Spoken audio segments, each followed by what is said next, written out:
Coucou tout le monde, j'espère que vous allez bien. Je vais pas vous faire une longue intro, mais en gros je voulais vous parler de votre entourage. En fait les gens de base tu les aimes, c'est soit des gens de ta famille, soit tes proches, tes potes, tu vois.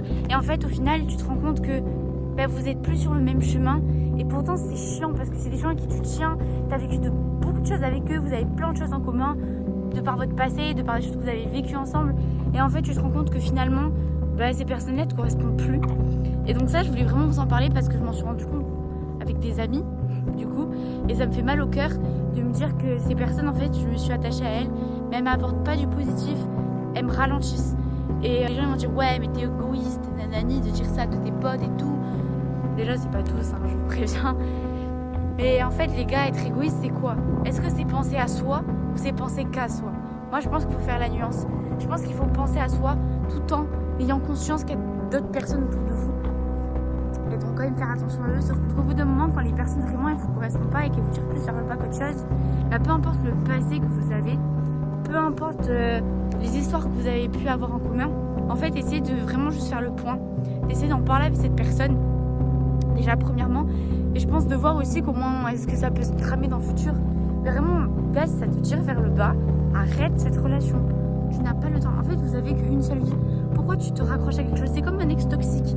Vous allez me dire là c'est pas la même chose, la personne me fait sûrement moins mal et tout, ok, mais si tu restes avec un ex toxique, jamais de la vie tu avances, jamais de la vie tu rencontres de nouvelles opportunités amoureuses. Et bien là avec un ami c'est la même chose, sachant que tu es la somme des 5 choses qui t'entourent le plus. En fait si tu gardes cette personne là à qui tu ne veux pas ressembler, ou peut-être tu veux lui ressembler mais pas exactement, mais vu que tu restes qu'avec elle, gars, tu vas finir par lui ressembler et les opportunités que tu vises, tu vas pas pouvoir les atteindre, tu vois. Donc ça, c'est au niveau de tes amis. Parce qu'après, au niveau de la famille, je trouve que c'est beaucoup plus compliqué. C'est des gens que tu pouvais admirer, c'est des gens que tu pouvais trouver sympas. Et plus tu grandis, plus tu te rends compte qu'ils sont pas du tout alignés dans tes projets. C'est des gens qui stagnent plus ou moins dans leur vie, ou alors des gens qui sont juste pas alignés à toi. Et que du coup, quand toi tu vas exprimer tes projets, ils vont te ramener et ils vont utiliser vraiment, je vous jure, ce truc de l'âge, de te dire non, mais t'as que 16 ans, tu dois faire ci. Non, mais moi, à ton âge. Mais en fait, qu'est-ce qu'on en a à faire de toi à mon âge? En fait, c'est pas le même moment, c'est pas la même vie, c'est pas la même personne, c'est pas le même but.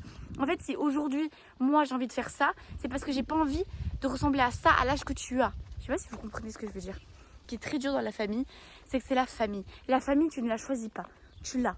Donc, quand il y a des gens dans ta famille qui ne te correspondent plus, c'est très dur de pouvoir couper les ponts avec.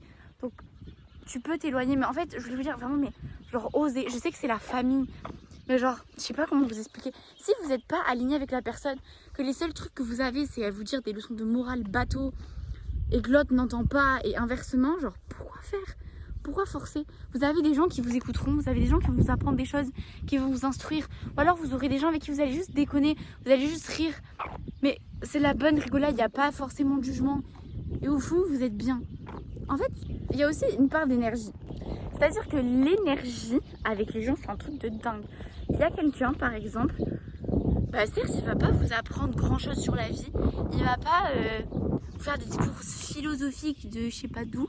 Et pourtant, l'énergie, la vibe, le mood qui dégage, et bien ça va vous plaire. Et donc vraiment, au-delà de vouloir rester avec des gens qui vous élèvent, etc., restez également avec des gens qui vous font vous sentir bien. En fait, pour moi, il y a vraiment l'entourage, vraiment le max, c'est des personnes qui vous font rire et c'est sincère, c'est authentique, et des personnes qui vous apprennent la vie, qui vous apprennent des choses. Et vous verrez que avec ces deux choses-là, vous avancerez parce que d'une part, vous avez la légèreté authentique, vraie, pure, et de l'autre, l'apprentissage. Et ça, vraiment, les gars, c'est le goal. Donc, et ensuite, on va parler du partenaire de votre vie, c'est-à-dire votre petit copain ou votre petite copine. Parce que vous voyez sur TikTok, ils disent 50% up, 50% love. Et en vrai, je suis bien d'accord avec, c'est super cool de pouvoir se chamailler avec votre copain, votre copine. Mais je dirais, c'est plus 25% up, 25% love, 25% rigolade et 25% apprentissage. C'est super important parce qu'en fait, votre petit copain, votre petite copine, c'est, que vous le vouliez ou non, la personne à qui vous allez penser systématiquement pendant votre journée. Si vous êtes normal, non, je rigole. Mais bon, bref, vous allez énormément penser à elle. Vous allez beaucoup passer de temps avec elle. Et donc, c'est super important de choisir quelqu'un qui va pouvoir vous élever, va pouvoir vous rendre heureux de manière authentique et pure. Ou alors si vous préférez vous faire élever cette personne, ou alors vous élever à deux, mais ça c'est vraiment quelque chose qui est incroyable. Bref voilà, c'était ma petite vidéo sur l'entourage, j'espère que ça vous a plu. En tout cas, si tu as envie de booster ton évolution physique et mentale, surtout n'hésite pas, tu peux prendre rendez-vous pour recevoir ta masterclass. C'est complètement offert les gars et c'est en description. Allez, on se dit à très vite.